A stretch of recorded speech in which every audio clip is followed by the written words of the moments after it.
Welcome. This episode of My VA Disability News. Hey, we're just reporting some news today. A VA spending bill just made it across the final hurdle in the Senate, right? And this is a report from Stars and Stripes.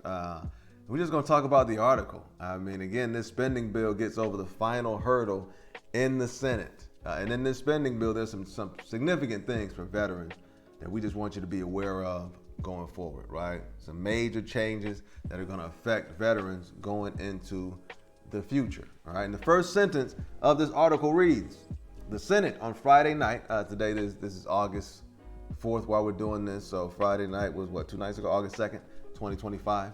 The Senate on Friday night adopted a $455 billion spending bill for the Department of Veterans Affairs that invests in recruiting clinicians at hospitals, provides a large increase to the Toxic Exposures Fund, and sets minimum funding levels for rural health care and other critical medical programs. Rural is a tough one for me, so, enjoy yourself laughing at that one. Rural. That's tough, dog, rural. All right, so the three kind of issues that we're going to discuss a little further are that increase to toxic exposure funding, that more funding for rural veterans, and women's health as well. And then also the Cannabis Recommendation. Come on now, hey, you heard me right. Cannabis, not the LL Cool J first round knockout Cannabis, not that one. Cannabis was nice though. Buckingham Palace and all, they was doing his thing. Cannabis like marijuana though, that's what we're talking about. Why is this important? Again, because these funding bills on the national level, man, they set the tone for what's about to happen for us as veterans, right? Early on in my life, I was not aware of funding bills and budgets and things like that. As I get older, man, I'm more of a resource to people, right? People come to me for information and guidance and things like that, which means I have to step up my level of information, my level of knowledge. I have to be able to kind of provide guidance and advice on things that maybe I didn't even understand 5 years ago. But now working around policy, I have a better understanding of some of this stuff. So why not share that information? All right. Keep in mind this package was adopted with a vote of 87-9. Right. Popular, very popular. So when we talk about that increase to toxic exposure funding, that's going to have a major effect on veterans going forward, right? Burn pit exposure is a major thing, has been a major thing. And other kind of toxic exposure is a major thing in the military since at least the Korean War, right? I've helped folks from the Korean War time, Vietnam, of course, Agent Orange, all that stuff. I was stationed at Camp Lejeune during the water contamination stuff, right? So as a veteran, you're kind of put in some situations where you find out later that you could have been exposed to some chemical things. So an increase in funding and support for that is a positive for all veterans going forward. And if you are dealing with these issues, as we all, make sure you get your benefits. Make sure you file your claim, right? Make sure you get that medical support and coverage that is there for you, that you've earned. Whether you believe it or not, you've earned it, all right? So we always suggest take advantage of it.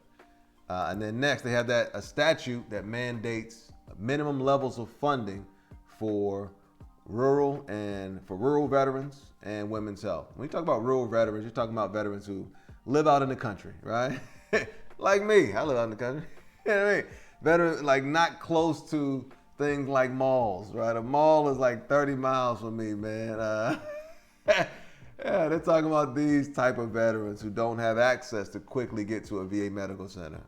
Closest one to me, maybe 40 miles in Hampton,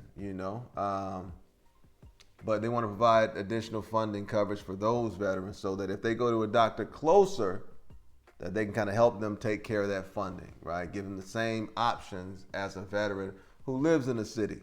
They're trying not to penalize some of us for living in the country, right? I don't think I should be penalized for living in the country, you know what I mean? So I think that's good to hear. And then women's health as well. Women's health, conditions that are specific to women, and of course military sexual trauma as well. That falls under there also.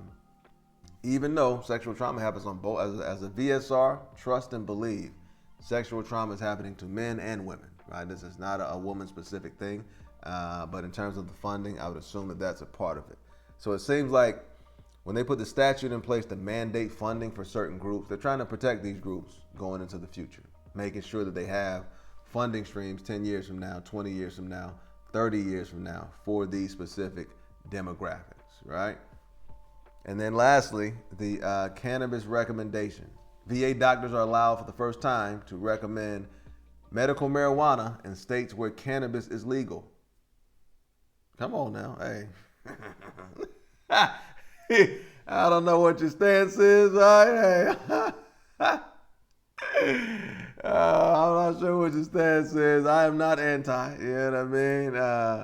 So I thought that was very interesting to see that, like, oh, wow, because states are legalizing it now. So the VA to get involved, I think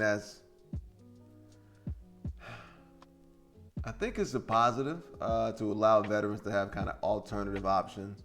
You know, when you talk about any of that kind of medical stuff, you know, there's, I guess, a risk associated with it. But for this one, cannabis, marijuana, however you want to term it, it's very popular. You know what I mean?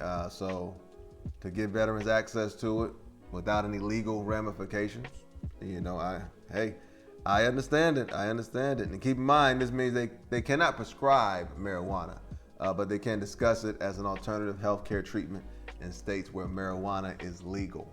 So they cannot prescribe. They can't, you know, I need some marijuana. No. They're not there for that.